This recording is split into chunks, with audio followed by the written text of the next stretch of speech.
What's up, everybody? I said I'd just record a quick reaction after I did that watch along over on Twitch of United against Atleti. And I have to say I'm surprised that United have got knocked out. I thought with the second leg being at Old Trafford, they would find a way. I truly believe they would find a way, but they were toothless tonight in attack.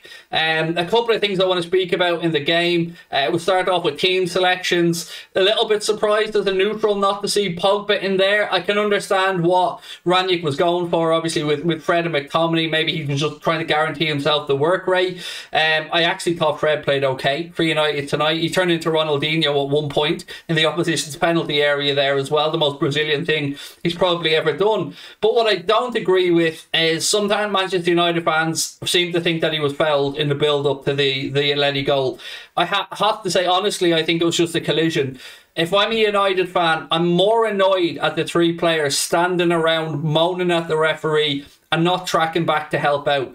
And I'm about to say something that I don't say lightly, but Bruno Fernandes is an embarrassment to Manchester United fans. He just gives it this constantly. And the reason I say he's an embarrassment is it's to the detriment of his teammates, it's to the detriment of team morale, and it's to the detriment of his own game. If he could funnel and channel that inner frustration and anger into his game, I think it would push what is a very, very talented footballer onto the next level. But he doesn't. And I was not surprised to see Ralph Ranić hook him and bring him off, because I don't know what other word to use for it other than pathetic. It really is. Look, Ronaldo moans a little bit, but we know with Cristiano Ronaldo that he will summon that inner drive, that he will push on. And I thought, you know, they huffed and puffed tonight, United, but they just didn't have the spark in them to unlock a very, very stubborn Atletico Madrid. And look, if Atletico 1-0 up on the night, 2-1 in aggregate, they were always going to sit back and defend deep, and it was going to take something special from United to unlock them, and they weren't able to do it. I mean, a massive shock as well, by the way, in the other game, Benfica going to Amsterdam and knocking out Ajax 1-0 on the night, 3-2 on aggregate. But just to go back to the United goal that they conceded, honestly, I don't think it was a foul. I do understand United fans venting. I mean, look, if it was Liverpool, I'd probably be annoyed as well. But I'd be more annoyed, as I said, with those players who didn't track back and help out. Because to me, it happened time and time again. Can we talk about Sancho for a minute? I don't want to write off a player and his first season in the league, his first season at the club, but I counted 11 times tonight, minimum, that Jadon Sancho gave the ball away for Manchester United. Now look, I understand that sometimes giving the ball away was trying to make something happen, trying to force something to happen. But ultimately, all it allowed to do was Atletico Madrid to counter-attack. And I don't know how United can solve the Sancho issue, because I genuinely believe there's a really, really talented footballer in there. And I think he'll come good at United. But tonight, he wasn't it. He wasn't it. Elanga, really early doors. I think the referee said a stall out, showing that he was going to give Atleti everything tonight.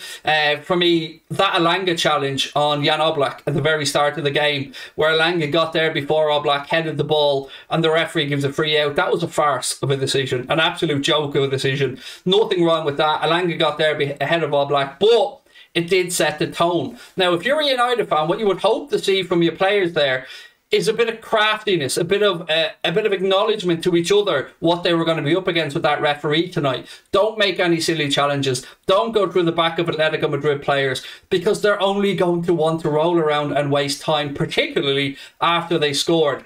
I don't want Atleti as a Liverpool fan in the last 8 of the Champions League. Not because I don't think we can beat them, because I think we've proven already this season, home and away, we can beat them. But I don't like that style of football. I don't like to see it succeed. I don't like to see that type of cheating, shithousery, rolling around, moaning at the referee stuff. It doesn't appeal to anybody. I did see Diego Simeone got pelted by drinks and stuff, actually, when he was running down the tunnel by Manchester United fans, obviously, who were frustrated with what they'd seen.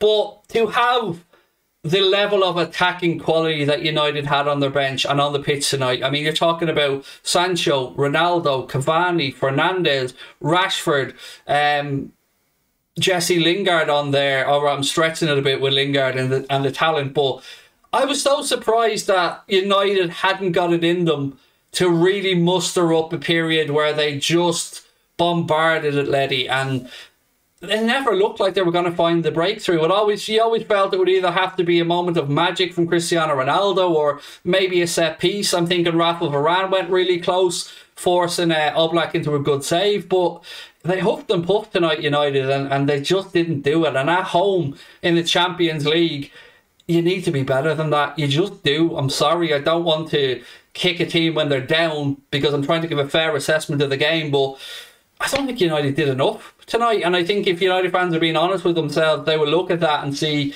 that it is another failure in a season full of failures, and ask yourself why it keeps happening. It can't always be the manager. It can't always be Ralph Rangnick. Those players need to have a long, hard look at themselves. Harry Maguire shouldn't be anywhere near that United team.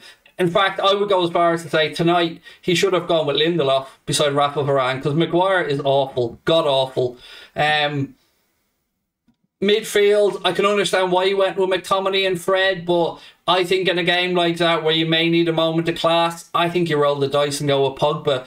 You know, I know Paul Pogba can be hit and miss, but if he's on it, if he's at it, if the crowd get behind him and he's in full flow, he's an exceptional midfielder, Pogba. But, you know, United go out, and they go out to a team that nobody really likes and enjoys other than Atleti fans. So, yeah, for me, I'm surprised, genuinely. I thought United, with that second leg at Old Trafford, I thought that was going to be the key to this tie. I did think it was going to be a close one all along. I did say it was a 50-50 when the draw was made. But look, United fans, I know right now you're annoyed and you're probably expecting me to be a smart arse on here, but I don't want to be, because I really don't have anything positive to say about Atletico Madrid.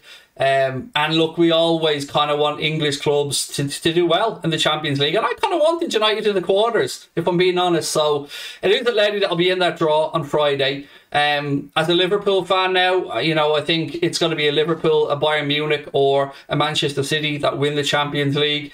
I'm genuinely shocked as well to see Ajax get knocked out at home against Benfica. Full credit to Benfica. For that, that's a massive result for them.